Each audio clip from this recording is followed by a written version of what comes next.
My name is Peter. I'm a recovered alcoholic. I'm grateful to be alive and sober and part of a sacred place called Alcoholics Anonymous. And first things first, thank the committee for having me here this weekend, and Mark for being a great host. All the hard work you guys did. Bill's been stalking me since last year. So if we can give it up for the committee and say thank you.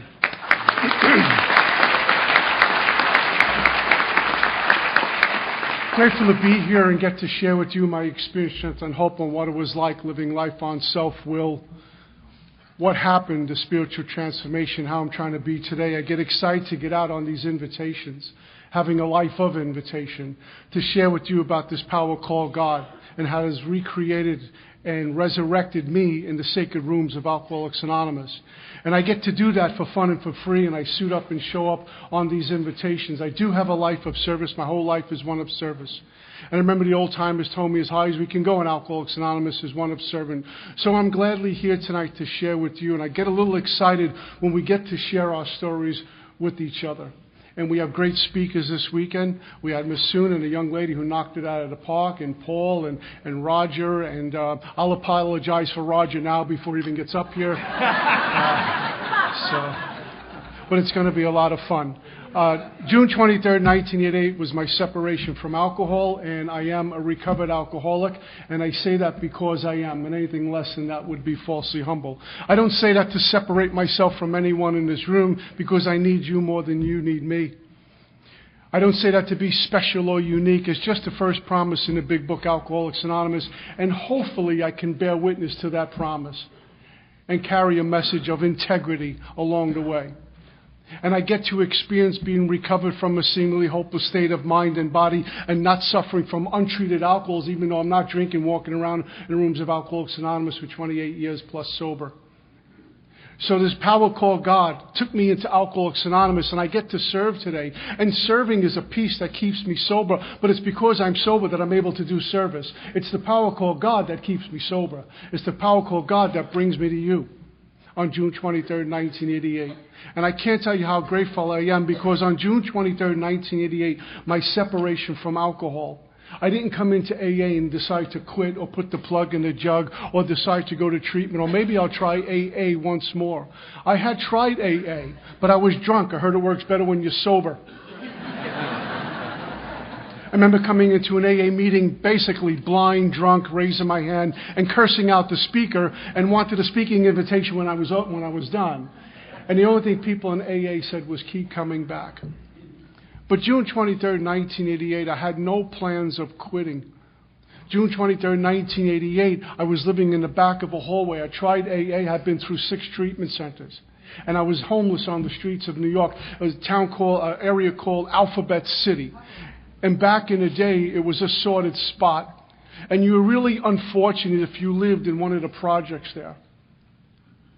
And then you were a dirtbag like me running through the neighborhood causing bad things, and that's how I lived. And I took up residency in the back of an abandoned building. And that's where I was living. I was homeless. I lost contact with my family. I knew AA didn't work. I knew treatment didn't work. I'm a Catholic. I tried going to church. I knew that didn't work. I knew nothing worked. And I was just reserved to the fact that just let me die quick and get this over, because everything doesn't work, and I'm pretty much the hopeless variety that I heard about in Alcoholics Anonymous. The people are constitutionally incapable of being honest. And June 23rd showed up, and I remember coming to in the back of a hallway, and I had this moment of clarity. As I got off the floor, I remember collapsing back down on the floor. No ideas of quitting.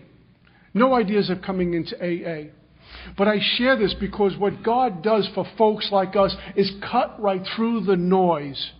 And when we're desperate enough, God will respond to that. When the plea is sincere and there's no bargaining chips, no reservation, no lurking notion, just a plea to save my life. And what happened to me when I collapsed on the floor was this very same power I had cursed out, I had mocked and spat at. And if you were a man and were religious, if you were a man and went to church, if you were a man and talked about God, you were weak and cowardly, and I condemned you. And here I was in this moment, June 23rd, 1980, begging that same power to please take me from this. And my words were this: please take me from this. I don't want to die. And that is much raw as I can be in that moment.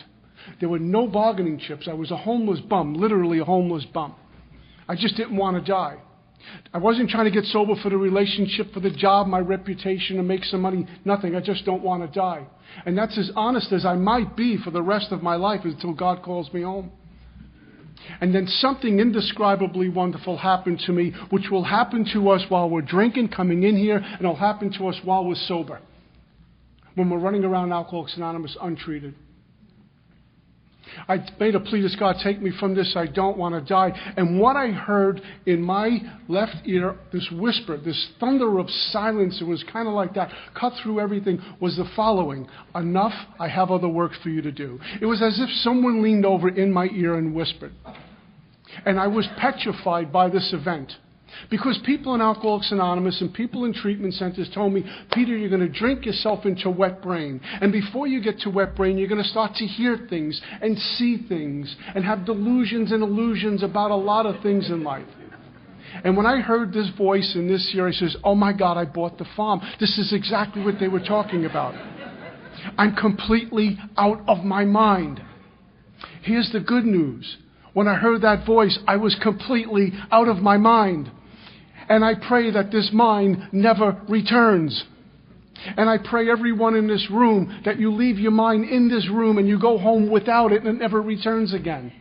Because only when I'm out of my mind can I hear this sacred voice. It's when I'm in my mind, I'm listening to me. I'm listening to the chatter of 1,000 voices. I'm listening to fear and ego and insecurity and pomp and worship of other things. And it goes on ad infinitum. But when we're out of our mind, something happens. I hear a different voice. I hear a different voice. And that's what happened to me June 23rd, 1988. I was struck sober. I had a moment of clarity, wholeness of mind. I got to hear truth. I've heard many times in Alcoholics Anonymous, the truth will set you free. Know the truth and the truth will set you free. The truth will set you free. I never knew what the truth was. The good news is I do know what the truth is. He, this power called God, is the truth. No God, no freedom.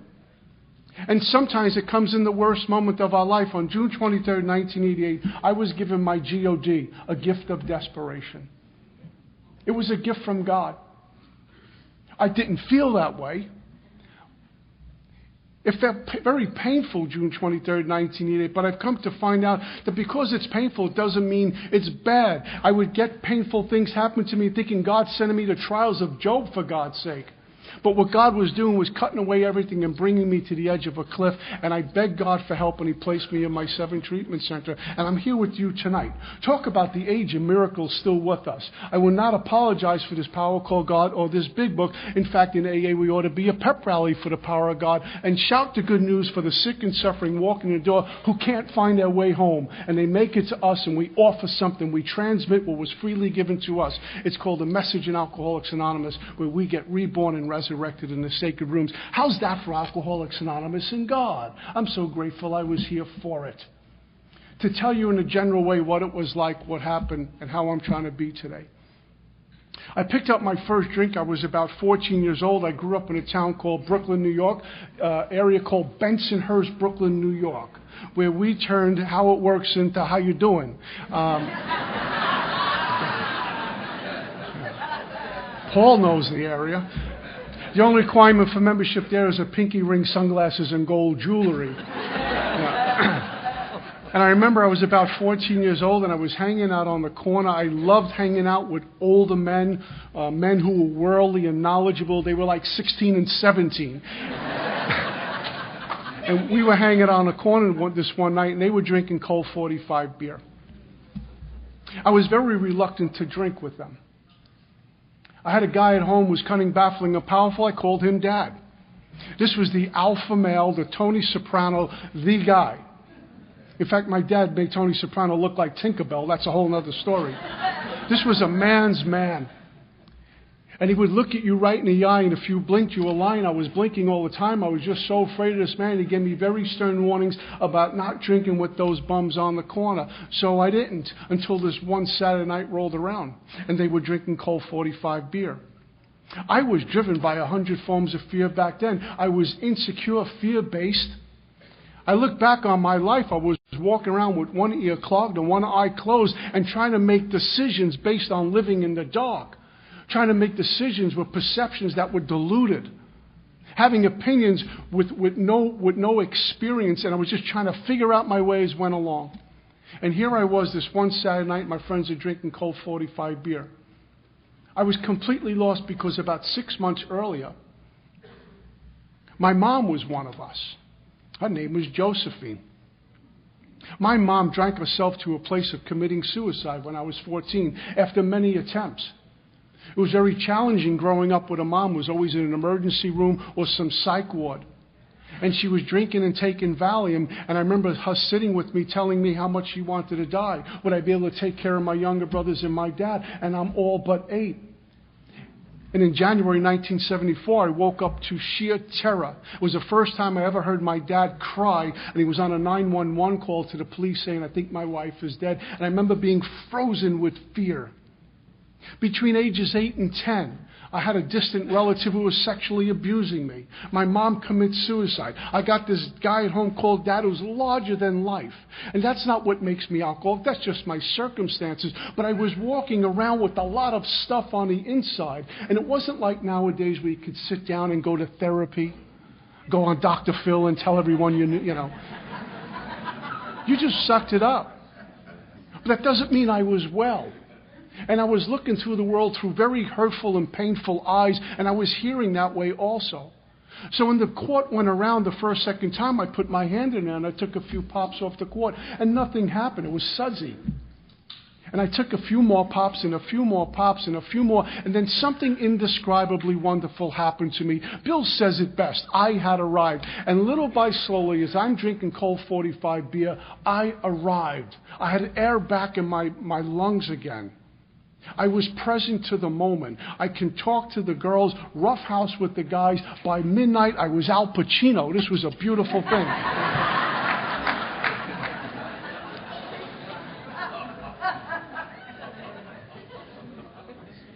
Why did I wait so long? It became a panacea for all my ills. I wasn't thinking about my mom and that terrible pain that took outside help to help me process through it with the steps. This guy at home who I didn't like and he didn't like me, Dad, and just all the torment, the sexual abuse stuff that I was hitting puberty and questioning my own sexuality. How could I let a man do this to me? It wasn't until I came into Alcoholics Anonymous that I found out how common this is, but we just don't talk about it. We talk about it in AA and Fifth Steps. We talk about it with the sponsor. So when I drank Colt 45 beer, all of that went away. I got beer muscles. I got to be about 6'2" that night and about 220 pounds. I was something to look at when I'm drunk. It was beautiful.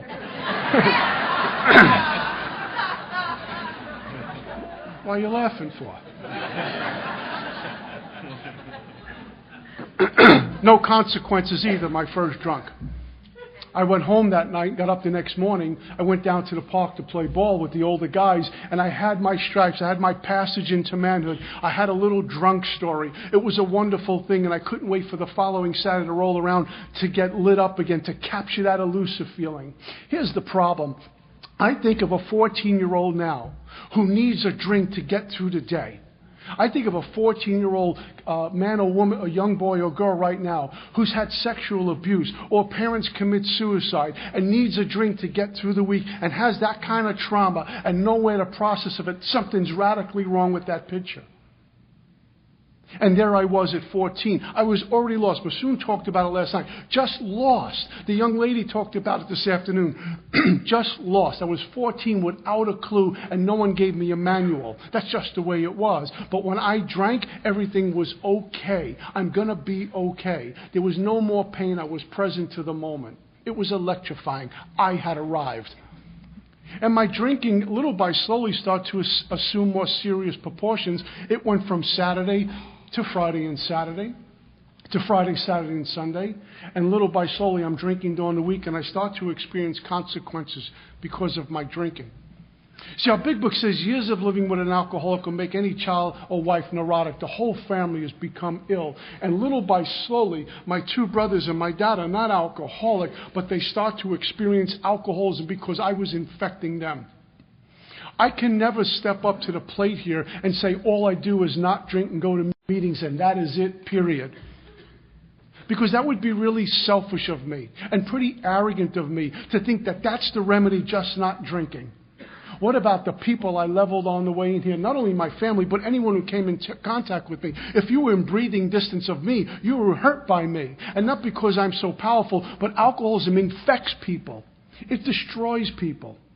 In fact, most people in this room, we've dodged a lot of bullets to get here. Most folks who suffer from what we suffer from don't survive. And the reality is, and I hate to be doom and gloom, the reality is this: if we all agree to meet here, everyone in this room next year, I wonder how many of us are going to be back here next year and how many are going to be lost to alcoholism.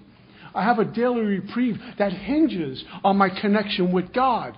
And how many of our AA meetings, you don't even hear about God. You don't even hear about a big book or the 12 steps. In fact, don't bring in God because you might piss off a newcomer and we're going to deny them the solution. But I didn't know any of that back then. I just knew I drank and I felt absolutely wonderful. But there were consequences in my family. I have 2 younger brothers who started to become afraid of me. And my dad wondered what was going on with him. I come from an Italian American family. I'm the firstborn. The expectations were mild: Pope or President. I landed in AA. I mean, you know. I start to steal from my family who loved me. I start to not come home and break curfew. Then there was no curfew. And then my dad was just hoping he didn't get a 911 call on his oldest son. And I was always taking things that didn't belong to me. I started to steal from my family, steal from my brother's little piggy banks from that top drawer. They would hold money. That this big jar of quarters, I take that. Anything that wasn't nailed down was coming with me. And my alcoholic mind justified all of it. It was really okay. I'll make it up to them. And by now I'm like 17 and 18, and I'm drinking this way. And I'm dishonest already. And one morning I woke up and I had no money. I couldn't find any money. I couldn't find any jewelry to take. But I found my dad's checkbook. And I had this fabulous idea. Well, it seemed fabulous at the time. I'll forge his name and go down to the local store. Local grocery store. They all knew my dad. They were very afraid of my dad. They weren't going to give him any lip. And I made up a story. My dad didn't have cash. He gave me this check. Can you cash it? Is anything for your pop? And they gave me $20 off the check. I thought I hit Powerball or something. This was a great thing. So I walked out with some beer. And I did that again and again and again. See, I didn't know, because I was about sharp as a bowling ball, I didn't know about checking statements. See, I thought you wrote a check and it just disappeared. And then one day my dad got his bank statement with a bunch of forged checks. And then he came looking for me. Now, this is not the type of man you want looking for you, even when he's happy. And he was never happy. It was a scene out of Goodfellas when he caught me. I was sitting in a car in Lower Manhattan next to this young lady across the street from the Brooklyn Bridge in Lower Manhattan. And my dad drove up and jumped out of the car. And he screamed my name. And I handled it like a man would. It sounded like this: "Honey, that's my dad. I'm running away. You talk to him." And my dad caught me and I went to my first treatment center. And I spent 28 days in treatment, not conceding to my innermost self I was an alcoholic. I didn't have a problem. I just got caught. And as soon as I walked into treatment, I played the mom committing suicide card. I played I'm afraid of my dad. I played my sex trauma issues to the hilt. I played all of it. Even though those are very real, I used it. I used it as a mask. I used it as a cover-up for what was really going on inside, that I'm alcoholic already. But how can I work on a solution if I don't even concede to my inmost self I have a problem? The great thing about the program in this fellowship called Alcoholics Anonymous is that it's not aimed at the mind, it's aimed at the spirit. If it was aimed at the mind, we'd be one big self-help group. But it's aimed at touching the spirit and awakening the spirit to give me a new mind, to give me new perceptions and conceptions about everything. But my first treatment center, that wasn't happening. And after 28 days, I left, and I had that same young lady meet me at the door with the pint. I cracked the seal, picked up a drink, and the allergy was on me as if I never stopped. I'm an alcoholic. When I drink, the cravings intensify, never satisfied. I'm still in a place of mental obsession. As far as the spiritual malady and the remedy to that, nothing was being done. I was just separated.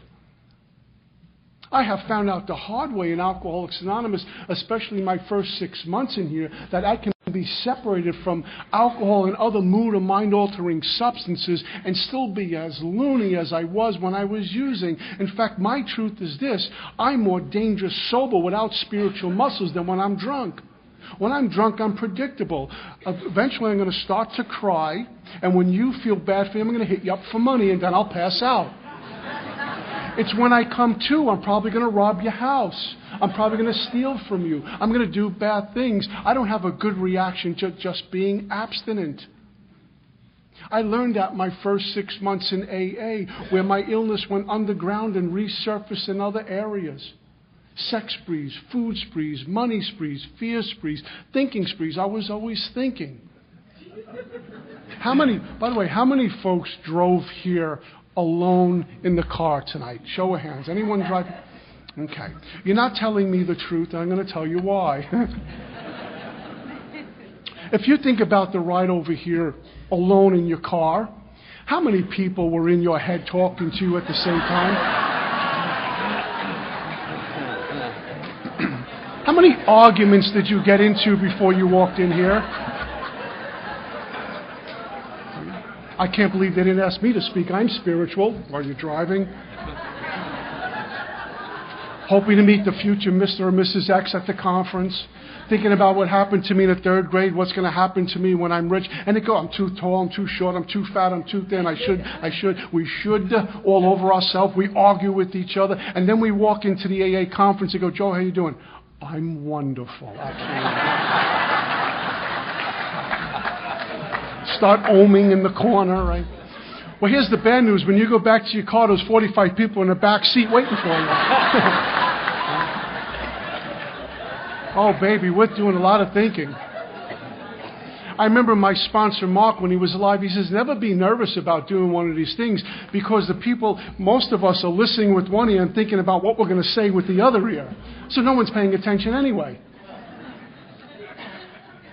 But alcoholism could go underground and resurface in other areas. And I use self-reliance to overcome self. I go into fear, current agnosticism, more fear, more self-reliance, a vicious cycle while I'm sober in Alcoholics Anonymous. I knew nothing about that back then. I got discharged from treatment. I was drinking. I was right back again, listening to the voices. And my first 6 months in Alcoholics Anonymous, I was still listening to the voices. I was still acting out. I didn't have any kind of spiritual muscles to be still in my own skin. How many times we can be sitting on the couch, all the bills are paid, the job is secure, we have enough money in the bank, the kids are healthy, the relationship is great, and suddenly your mind goes, yeah, but. And then it starts again. I had to learn in Alcoholics Anonymous to start listening to a different voice and to detach from everything my mind tells me. The mind, the greatest predator ever to hit the planet. It is a thing that causes problems all the time, problems of my own making. All wrongdoing comes from my mind. And once the mind's transformed, what wrongdoing can exist if I'm just coming from spirit? And Alcoholics Anonymous allows me to live from spirit rather than the mind. I made my 2nd treatment center. I made my 3rd treatment center. I made my 4th treatment center. And bless my poor family, because they were doing the roller coaster ride with me. Every time I came out of the treatment, the goose hung high. They were just praying that something would work. I learned in Alcoholics Anonymous how God speaks through brick walls. These brick walls that we put up, self-imposed crisis, it's called life. And what I try to do is get around them, my family comes with me. Go under them, my family comes with me. Punch a hole through it, my family comes with me. And then I realized one particular day I had to drop to my knees and beg God for help. And once I do that, I hear the voice of God saying, there's an entrance right there. It took a lot to get to that point, almost kill me and level my family. I got a job as a dock worker, a longshoreman in South Brooklyn. Not the training ground for spiritual growth. I work with men who were fed up with the day at sunrise, and there I was, and I took my alcoholism then. I was making lots of money as a young fella, and we used to get paid on Wednesday morning. And Thursday, I was going to certain folks to get money. I was borrowing money on Thursday, borrowing money on Friday, borrowing money on Saturday, had to pay them back. I never had money, and I was making a lot of it, all to keep the drunk going. There was a whole chunk of years in my story when I got addicted to non-conference approved dry goods. I walked into my 5th treatment center. I was diagnosed with Hep C. I had abscesses on my arm. I had holes in my arms. And I weighed about 130 pounds. I'm about 195 now. I was about 60 pounds less than I weigh now. I was dying of alcoholism. I remember my dad found me in the grip of the grapes one particular day. And he threw me in the back seat of his car, and he was sitting there with his wife. And he's just screaming at me. I didn't hear any of it. And his wife turned around and looked at me. She says, "It hurts my heart to see you die in front of me." Those words pierced through everything. I said, I'm dying, aren't I? I'm dying. This self-imposed crisis, and I can't even get out even though I want to. Because by the time I got to my 5th treatment center, I had a powerful desire to stop drinking.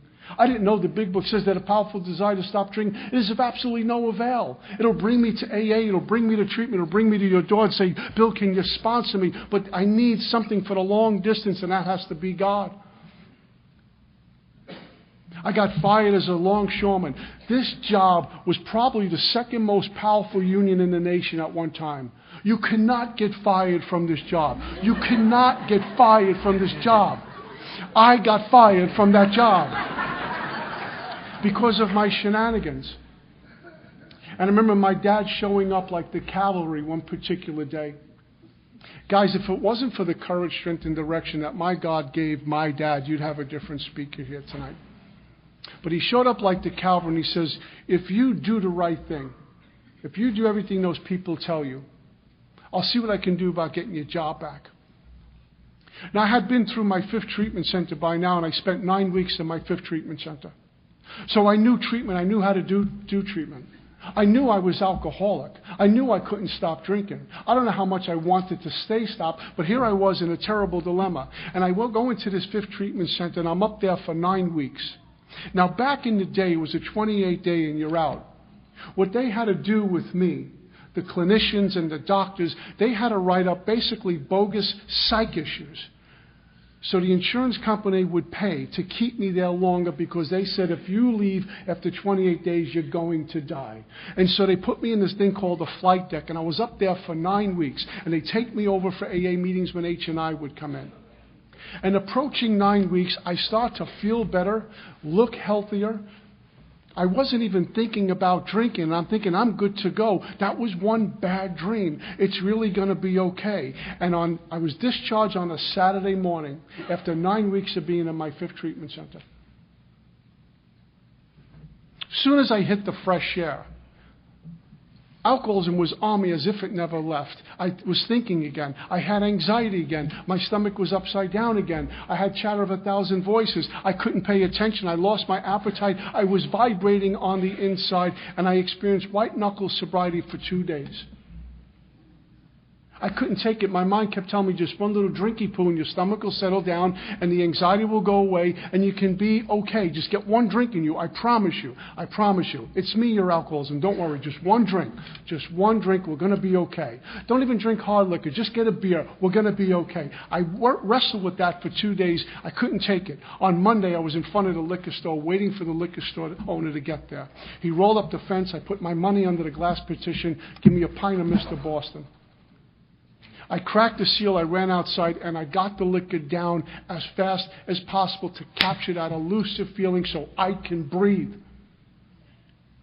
I didn't drink for effect anymore. I drank just to breathe. I drank just to stand up, to be back in my skin. I can't tell you how many times on my way to treatment, on my way to detox, I would be crying, I'm never going to do this again. I can't do it again. And as soon as I'm discharged, I drank again. 6 out of 7 treatment centers, guys, I managed 2 days sobriety. That's all I can come up with. On my way to a liquor store, I'd be crying, I don't want to do this anymore, give me a pint. Because I had to drink. It was beyond any control that I can come up with. And because I go to meetings in Alcoholics Anonymous, my alcoholism doesn't take a vacation. It'll get me where I think I'm good. It'll get me right in here. It'll get me. I'll get hijacked on the way home from this conference if I'm not spiritually fit. I'll get hijacked on the way home from work. Want to get home to the family, have a nice dinner, just left an AA meeting, just got a year anniversary coin or whatever it is. Everything's good, and on my way home, my car makes a left instead of a right, and I'm back in the gin mill doing it all over again. We get hijacked, and no human power can prevent that. God gave me a taste of that. This apartment my dad got me. He He showed up like the cow. He said, I'm going to give you one more shot. Let's see what you can do. And he got me this little studio apartment in Brooklyn. He furnished the entire place for me. Put a little furniture in there, stocked up the refrigerator, got me new clothes, bought me new shoes. They were still in the boxes. Put some money on the table, put a phone in, got a nice TV. And if I can prove myself to him, I would get my job back. And as soon as he left, I carried the TV out the door. And it wasn't flat screens like we got now. These were the old-fashioned TVs. You think anyone will notice? You know. And I sold all the clothes, and I sold everything in the place. And eventually I was thrown out of this little apartment, not only for not paying my rent, but the element I brought in there became my own little Bowery, my own little hell. I thought I can escape God and escape AA. But there's another book that says whether I make my bed in heaven or in hell, God is there. And because I'm Alcoholics Anonymous, I don't have more God than a drunk on the bridge tonight, drinking themselves to death. We have just as much God in us. The difference is I came into AA, got a program, and got a sense of connectedness to my God rather than separateness from my God. If I could have sold a refrigerator and carried that out the door, I would have sold that too.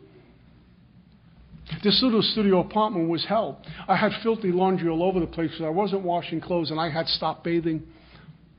My bed today is a clean bed. I sleep with a woman I adore. Clean sheets, clean comforter, clean pillows. I had a mattress that was bloodstained and soiled, and I would crash out in there and not pay rent.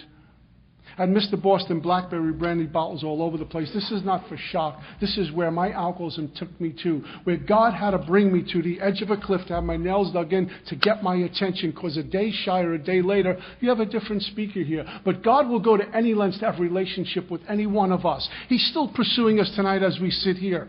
Looking as good as we do, God's still pursuing every one of us, begging to have a relationship with us. Whether we're in the most sordid moment of our life or sitting high on the hog in Alcoholics Anonymous, we're not even thinking about drinking for many years, God is still pursuing to experience greater oneness with us. We were born to be saints, like it or not. It's time in Alcoholics Anonymous I start acting like one with all my flaws, with all my brokenness. Because only in that brokenness can God's light shine through and wake me up and bring me closer, in a sense, to Him. Whether I'm here for the first day, I'm here for 40 years, God is still pursuing, because I have work to do to stand by the door, as Sam Shoemaker says, and get the next one coming in. I didn't get sober so I can have a nice job and a nice relationship. God gave me that, and He'll take it away if He sees fit. God has removed many things from me, which I interpreted as bad because they were painful. They were just standing in the way of me doing work for Him. He prunes the tree so the tree bears good fruit, and people can eat from the vine like we do in AA. We feed each other. But a bad tree will bear fruit, and people will get sick. And He can't have that. God got me sober to do one thing: be His servant and help another drunk achieve sobriety. And when I lose sense of that, I lose you. This is a reflection of what I do. My whole life is one of service. God continually removes things. I got thrown out of this apartment. It was a nasty place when I got thrown out of there. My landlord, I remember arguing with him. How dare you do this to me?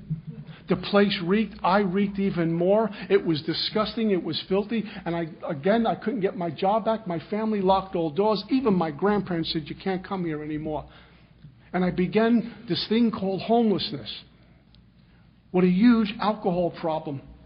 I remember the first night I was on the street, I said, this is pretty cool. No one can check up on me. This is great. Then it got dark out, and I said, it's not a good idea. I was petrified. I don't do the streets well. I got beat up a lot. Got beat up by police, got beat up by drug dealers, just got beat up a lot. I was walking around with this impending doom all the time. I remember I couldn't even walk on the sidewalk like most folks do, because my mind was telling me someone's going to jump out and shoot you or stab you. I used to walk on the avenue in the middle of the street. I felt more protected that way. I can only imagine what I look like. I wound up outside the Manhattan Port Authority on the Upper West Side one day. And until this moment, I don't know how I got there.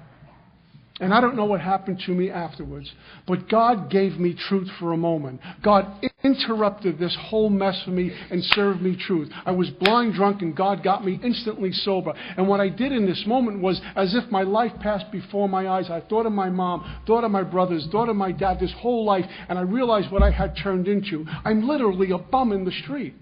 I'm like 26, 27 years old. I have blood-stained soiled pants on. I'm walking around with a turtleneck and a jacket. I'm sweating and cold at the same time. I'm dehydrated. I hadn't eaten. I was living to get a pint and eat some Valium. That's all I did. I had construction boots and the right shoe had no front.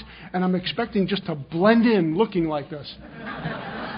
And I would panhandle through the streets of New York. And as soon as I get enough money, get a pint, I go back into the hallway. And that's where I live. Just live in a hallway. And that's when I found this building on the Lower East Side, this abandoned building. And I felt safer in an abandoned building because the cops didn't roll through abandoned buildings too much. It was just that bad of a scene. But there I was, tucked behind this old metal radiator, thinking no one can see me. Like an ostrich burying a head in the sand, thinks no one can see it. That was me. And I'd come out like a vampire and get some liquor and go back in. Come out like a vampire, hustle up some money, get some liquor and go back in. And the will to live was gone. I was experiencing this moral humiliation of everything. They were out the window. I didn't care what I looked like. I didn't care what I sounded. I didn't care. I just need a pint, so I stopped getting sick because I couldn't believe it. I'm 27. I heard these stories in AA. I heard these stories in treatment about tremors. I said, what is that? I'll never have that. And I'm 27. I'm walking around like this, full of anxiety. Then it got to a point I can't get drunk. I can't get sober. And the first drink comes right back up. Oh, my God. What is wrong with me? I don't know what happened to me, but outside this Port Authority, I cursed God, and I don't know what happened to me afterwards. Until June 23rd, 1988 showed up. It was a short time later. I had AMA'd out of my 6th treatment center. By the grace of God, I got put in my 6th treatment center. And after a day and a half, I left because I knew what I was in for with the detox. I remember twice detoxing and had to be hospitalized in a treatment center because my detoxes were so awful. And I'm not about to go through that again. My mind is still lying to me, still screaming at me, just get out of here and get a drink and start over. You don't need this, Pete. And I would buy the lie, and the truth almost killed me at the end. Clancy always talks about this disease of perceptions. I was right in the middle of it and couldn't find my way out, which alcoholism loves to do, give me a sense of hopelessness. There is no way out of this. Might as well just die. And I hit the streets. June 23rd showed up, and I have this event happen to me as I shared with you at the beginning. Please take me from this. I don't want to die. I had this moment of clarity. I need to call my dad. I was going to hobble over to a payphone and call my dad, collect. But God gave me some integrity where if I call my dad, he was the only guy on the planet that's going to come get me, to come see his firstborn in this condition. A bum on the street, I couldn't do it. My dad was in a town called Atlantic City, spending some time with his wife down there. My dad told me this story at my first day anniversary. God works through people, but it isn't only people in Alcoholics Anonymous. It's just people. While my dad was spending some time in Atlantic City with his wife, he had this feeling. He says this feeling in his gut, how does he describe it? That godly voice, that quiet voice, that cuts through all the noise. And it was he had to get back to Brooklyn to find me, had to get to New York to find me, that his oldest son was in trouble. And he told his wife, my son Peter's in trouble, I need to go find him. And he treks his way back and is driving through all these areas, and he finds me. And there I am just off the corner, dying of alcoholism. I can't even fathom what that's like to have your son or daughter dying in front of you. I'm in the treatment center business for many years. I hear the calls all the time, but I'm not a parent. I can't even fathom what that must be like. But there was my dad. And he got out of the car and walked across the street and called my name. And I remember telling Dad, I'm okay, I'm fine, don't worry. And as he got close enough to me, I collapsed. This I will remember, I pray, till the day God takes me home.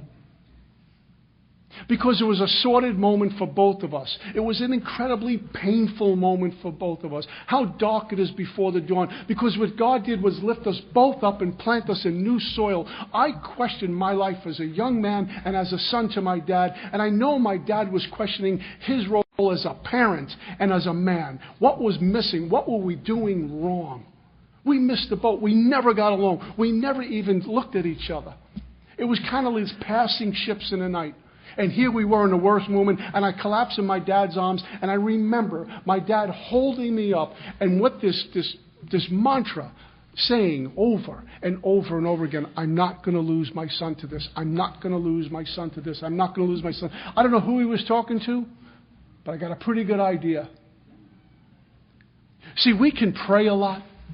We can shout God on the street corners. We can come into AA and give a profound 11-step talk. Words, I'm not interested. Actions, I am. My dad in that moment was the most spiritual man I ever met in my life. And it became really attractive. I remember being very aware that my dad and I never did this. I felt like an 8-year-old kid wrapped up in his dad's arms. There was some security in this horrible moment. And off I went to my 7 treatment center. Guys, after 10 days of being in treatment, after all of this, my mind said, one more drink and we'll go back to group. Just get out of here, just get a little pint, just something, and we go back to group. It won't hurt you this time. And they shipped me off to Minnesota.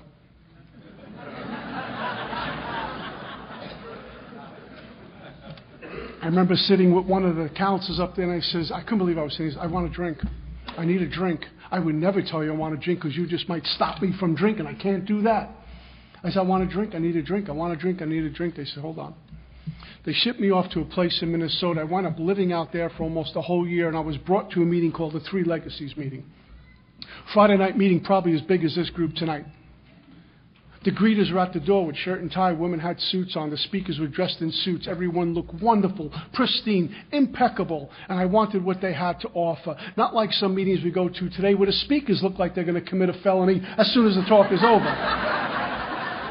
They gave AA its respect. They brought humility and integrity to a sacred place called Alcoholics Anonymous. And I wanted what they had. And after about 11 months, almost a year, I was brought home. And I was brought to my first home group, the Free Spirit group in Brooklyn. And there was a gentleman there who was walking around with this book and sponsoring a lot of people and was not liked by the majority because he spoke truth from this book. He wasn't popular. But God brought him to me and put me in front of him and said, can you sponsor me? And we began this journey through the big book, Alcoholics Anonymous. And I was sponsored by that man for about 8 years or so. And then I needed a new teacher. And Mark H. was put in my path. And through Mark H., I got to know great teachers, my lineage, the precious, rich lineage that God put me to be a part of. My job now is to keep the light on, to keep the lamp on top of the table lit so it lights up the room so those who are lost can find their way, not tuck the lamp under the table so no one can find it. To be impeccable with our words, to be impeccable with my word. Because it's not what goes in that defiles me, it's what comes out that defiles me and hurts other people. Because I might be the only copy of a big book someone reads. How am I doing with that? My big book says we're agents for God. An agent represents the principle. How am I doing with that? Representing God. What an order. I can't go through with it, but that's what our book says to do. Go represent this great power. Practicing fidelity to God and not having gods before my God like money, property, prestige, none of that stuff, because none of it matters at the end of the day. I know what it's like to be on a street and wanting to die, and I come into Alcoholics Anonymous and say, just follow a few simple rules. You won't even be thinking about it drinking, and you'll have a passion for life, be excited about life. That's what you gave me. So I make a living, self-supporting through my own contributions because of Alcoholics Anonymous. And I've been broke, and I almost had to declare bankruptcy, and I've gone through health scares. I've lost many, many people. If you're around here a while, you're going to lose a lot of close people. Lost family members, went through a divorce, went through all of that. And somehow God allowed me to go through it head up and shoulder square and chop wood and carry water and seek this God. I will tell you, in some of those very, very challenging times turned out to be the most intimate moments with me and God. There was nowhere else to go. Just on my knees and lay my troubles at His feet with bowed head and bended knee. Father, please have mercy. Show me the way out. And then you would show up, or you would show up, or you would show up and rally around me and hold me up, because I don't have the strength to do that. And I've been able to experience great joys in Alcoholics Anonymous, and you were there, and you were there, and you were there to experience that with me and not be envious of me or jealous about it, but just support me. The sacred rooms of Alcoholics Anonymous. Huh? That guy I called Dad, who never got along with me or him with each other. I can tell you, my best friend. An incredible event happened for me. I used to tell my dad, Dad, I love you. Yes, same here. Same here. My dad's old school. I think he was born in 200 AD. That's how, really old school. Then he started to just reply, I love you too. But God is contagious. You get one of us who is spiritually fit and go back into that home that was leveled by alcoholism. And we just walk the walk. Chop wood and carry water. Chop wood and carry water. Just walk the walk. You don't have to preach, don't pontificate. Just live this AA life, the spiritual AA life. You will see how that leaves residue with the family. They start to feel different, look different, sound different. Some of them go to the sacred rooms of Al-Anon to get help. It's a wonderful thing. And I remember telling my dad, God bless you. He would never say anything. My dad's not a God guy. I believed in God, but I'll worry about that when the day comes. And one day I get off the phone with my dad's, Dad, God bless you. He said, same here. I said, I'm getting closer.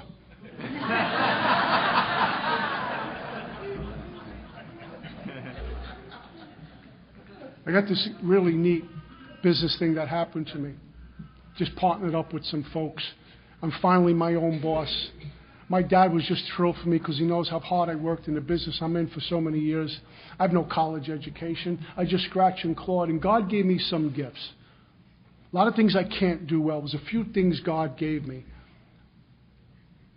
And once we realize what our purpose in life is, we can begin to wear the world like a loose garment. We've got a purpose. Chop wood and carry water, that's direction. My dad was just so thrilled for me. And right before we got off the phone, I heard this, God bless you. I almost drove off the road. This godly thing that we get to experience for fun and for free. I do know if it's 2 o'clock in the morning and we need help, I need help. If I call my therapist, I'm going to get an answering machine. If you call the cops, you're probably going to get taken and arrested. You call a drunk, this is what you hear. Where are you? We're on our way. That's my Alcoholics Anonymous. I owe, because you always showed up for me. In the worst of times and the most joyful of times, my dad and I have this really neat relationship. My family and I, we have this really neat relationship, me and my brothers. Now, when you walk into the house, you don't hear like harps in the background and doves flying around the room. We have our stuff. My middle brother has come down with Parkinson's. And my youngest brother was diagnosed with this thing, bipolar, extreme bipolar. But here's what AAs did. I got off the plane. I was coming back from Texas after a talk. I was living in Union, New Jersey.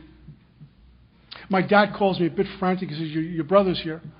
He says, I'm about to call 911 to take him to the hospital. He's having an episode. We didn't know what was going on. He was on the downside of this. And I drove over there, and I'm looking at my brother, who's about 6'3", just full of muscle. I hate him. He's just ripped all over. And he's just in a puddle. And he kept talking about, I'm so alone, I'm so alone, I'm so alone. He was on the downside of this bipolar thing. And I did what AA taught me to do, and I did what I learned to do in my business, and I got him in off the ledge and eventually got him to a doctor, and he's been properly medicated, and thank the good Lord he's doing okay. I bring this up for this reason. Our big book says we know loneliness such as few do. So I called up some guys I sponsor, and I called up some of the men that I'm friends with in Alcoholics Anonymous, and I shared with them what my brother was going through. And I said, would you guys do me a favor? Just call my brother. You guys don't have bipolar. But we know about that lonely feeling when no one can hear us. Can you just give them a call? Every one of them called me. My brother says, I didn't know you had this many friends. My brother loves us in AA. My dad kept telling everyone, these guys in AA are calling your brother. They spend time with him on the phone. They did that for fun and for free. That's the chopping wood and carrying water. No applause, no spotlight. We just get the ground fertile and God will do the growing. No one's looking, but we're chopping wood and carrying water because we reflect this power called God. In the sacred rooms of Alcoholics Anonymous, it's not just about my home group. This is about life, a design for living that works, even in rough going. Alcoholics Anonymous has always shown up for me. There was a tremendous mystery that I was walking with, this pain. And we all have that thing in us, that thing that has happened last week or 20 years ago where we swallow hard, that unresolved, painful thing that we walk with. I had many of those. One of them was this. When my mom committed suicide, where did she go? How come she went? I had this riddle. And through the power of meditation, where God hears the heart and reads the soul, He delivered to me when the ground was fertile enough in a meditation experience. I love the beach. I live in Florida. I love being by the water. When I first got sober, I would light 2 candles, one for the sick and suffering in and out of the rooms, and light another candle for my mom. I didn't go to Mass much, but I would go to church and light these 2 candles. I make some prayer for both, and out the door I go. I was doing this for 9 years, and I'm meditating for 9 years, and I'm praying for 9 years, taking the directions from a sponsor. And one morning in meditation, I go into a place where you forget you're meditating. You transcend this.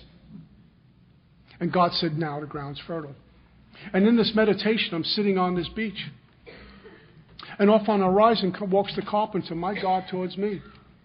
And literally, out of his chest appears my mom, showing oneness, which is what the goal is. Oneness with God. No God and, it's just God. And we walk with it. Whether we're here or there. And as she walked towards me,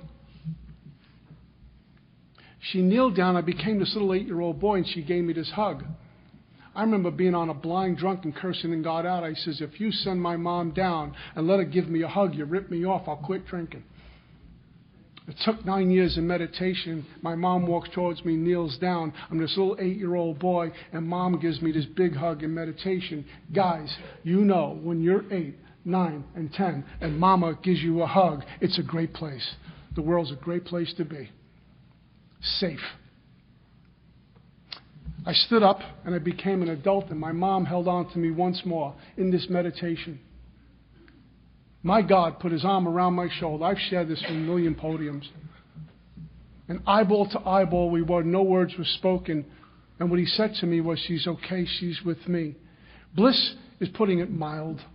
Utopia feeling, putting it mild. How could you adequately explain a God experience? You can't, because if I could, it wasn't godly. My mom pointed off to the horizon this way, pointed off to the horizon that way. And each time she pointed, she pointed at these flickering lights, hundreds and hundreds of flickering lights. She held on to me once more. Her and my higher power walked off, and I came out of a meditation weeping. What just happened? I don't know if this meditation lasted an hour, 10 minutes. I have no idea. When we're in that place, those godly moments, there's no time, there's no calendar. It ceased to exist, but we are present. And so I called my sponsor and I shared with him what just happened. As I didn't get all these flickering lights, I don't get it, what just happened. And he says, haven't you been lighting candles for your mom now about 9 years? I said, yeah. He says, she let you know she got them.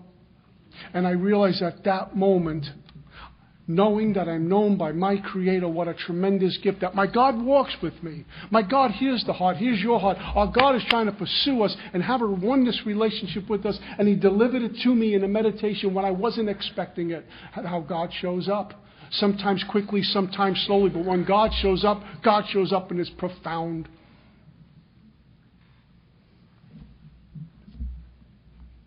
I continue to go to church, but not Mass. I just want to close with this story. I'm doing a 5th step with my current sponsor, Mickey M. from Colorado. What a teacher God has given me. I'm reading to him my 5th step, came to institutions, and I'm reading about the Catholic Church.